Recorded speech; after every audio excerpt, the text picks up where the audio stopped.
आप पहले बार एक मंच पर साथ नजर आए, हनुमान बेनीवाल, राजेंद्र घोड़ा। तीसरे मोर्चे की बात करते हैं, आप तीसरे मोर्चे की बात करते हो। देखिए, आपको एक राजपूत, एक जाट। कल्याण सिंह काली और नाथुराम मिर्जा राजस्थान में मिले थे। 67 के अंदर हरि सिंह झाला और कुंभाराम आर्य मिले थे। जाट राजपूत के रूप में वसुंधरा का जो फेस बना था, तो दोनों को मैंने वोट डाले थे। 2028 में क्या होगा?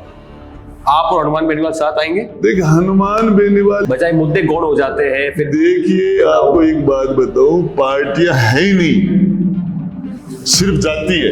क्या सूरजगढ़ में, झुंझुनू में, मंडावा में, लक्ष्मणगढ़ में, खंडेला में और ये आपके नागौर के अंदर 5 सीट में बता दूंगा, यहाँ पर नॉन जाट लड़ा दो आप। शिव के अंदर भाजपा के लोग, शेरगढ़ के अंदर ले लो, कोलाय ले लो, जोटवाड़ा ले लो, इनके ऊपर नॉन राजपूत लड़ा के बता दो। लेकिन कोई युवा चलो राजनीति मानना चाहता है तो ये सब चीजें देखता है, तो वो तो ये सोचता है भाई जाति को साथ लेके चलना पड़ेगा। जैसे बाड़मेर में लोकसभा चुनाव हुआ, रविंद्र सिंह भाटी और उमेदवार बेनीवाल चुनाव लड़ रहे थे, तो वो वहां पर जाट राजपूत हो गया था। आप पहले बार एक मंच पर साथ नजर आए, हनुमान बेनीवाल, राजेंद्र घोड़ा।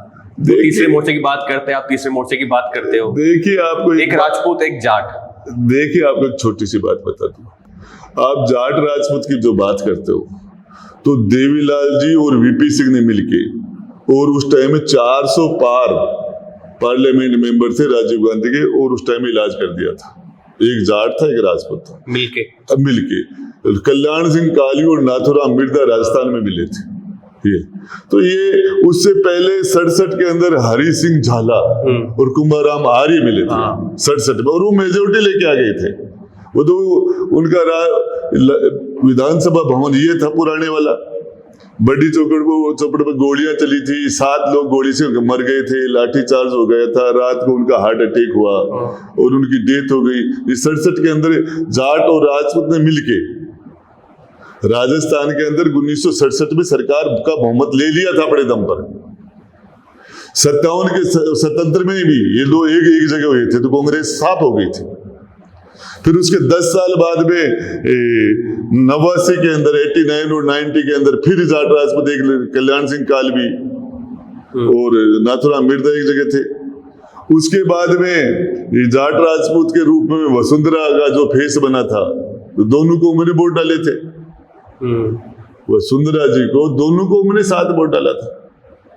तो ये उसके बाद में जो बहुमत आया था, चाहे 2013 के अंदर देख लो, 2003 में देख लो, तो ये जो मेजोरिटी है, तो दोनों को मैंने वोट डाला। 2028 में क्या होगा? आप और हनुमान बेनीवाल साथ आएंगे? देखिए, हनुमान बेनीवाल की अपनी राजनीति है, अपनी राजनीति है। वो अपने वो खीमसर से विधायक बने, चुनाव जीते हैं, चुनाव हारे भी हैं, और वो जाट मेजोरिटी सीट भी है खीमसर, 17,000 वोट जाट समाज के, तो वो चुनाव वहां जीत गए।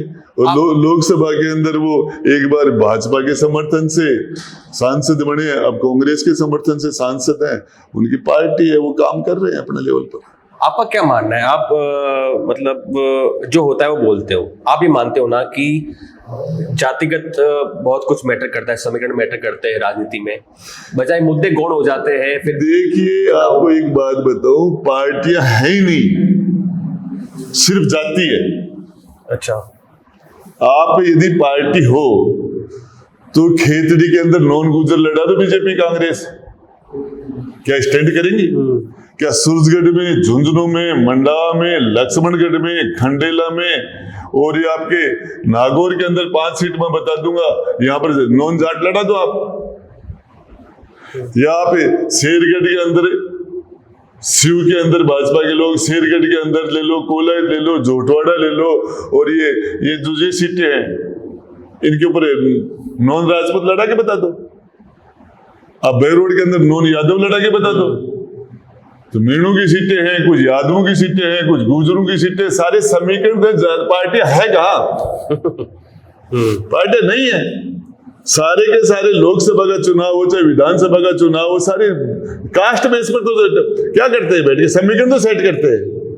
चुनाव डेवलपमेंट का नहीं है राजस्थान। लेकिन कोई युवा चलो राजनीति मानना चाहता है तो ये सब चीजें देखता है, तो वो तो ये सोचता है भाई जाति को साथ लेके चलना पड़ेगा। जैसे बाड़मेर में लोकसभा चुनाव हुआ, रविंद्र सिंह भाटी और उमेदवार बेनीवाल चुनाव लड़ रहे थे, तो वो वहां पर जाट राजपूत हो गया था।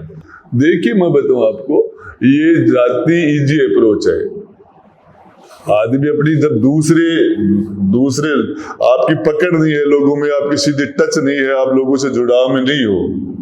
आपको मैं बताना चाह रहा हूं, मेरे 10 से 15 हजार से ज्यादा राजपूतों के वोट पोल नहीं होते। और मेरे सामने राजपूत चुनाव लड़ रहा था कांग्रेस का 2008 में, और एक्स एमएलए वीरेंद्र प्रताप सिंह जी, वो हमारे ठाकुर साहब है वहां, वो भी चुनाव लड़ रहे थे। और 60-70 हजार वोट जाट और माड़ी गए। मैं चुनाव जीत के आया था ना, हमने 3 भी जीता, 8 भी जीता और 18 भी जीता। अब कोई 2-3 हजार वोटों का फर्क रहा है। अभी जो मैंने झुंझुनू में चुनाव लड़ा है, मेरी सीट थोड़ी थी, मेरे पास पार्टी थोड़ी थी, लेकिन मुसलमान ने मुझे 25,000 से ऊपर वोट डाला है। वहां पे एक डायलॉग भी सुनने को मिल रहा था कि गुड़ा थारो भाई लो, विधानसभा में जाए लो। वो लोग हैं जो मुस्लिम मतदाता भी मतलब ठीक है, मुसलमानों ने मुझे 70% वोट डाला, कांग्रेस को छोड़ के डाला। मेरी कॉन्स्टिट्यूंसी नहीं थी, मेरी कॉन्स्टिट्यूंसी थोड़ी झुंझुनू में पहली बार गया था मैं तो। और आप देखो अभी नरेश ने चुनाव लड़ा अंता में, बीजेपी के हमारे 128 वोटों का फर्क है मात्र। और उससे पहले उपचुनाव थे, कांग्रेस हर जगह तीसरे नंबर पर थी, हर जगह। तो मैं आपको बताऊं, ये पार्टियां जिस दिन मौका मिल जाएगा जनता चलता है।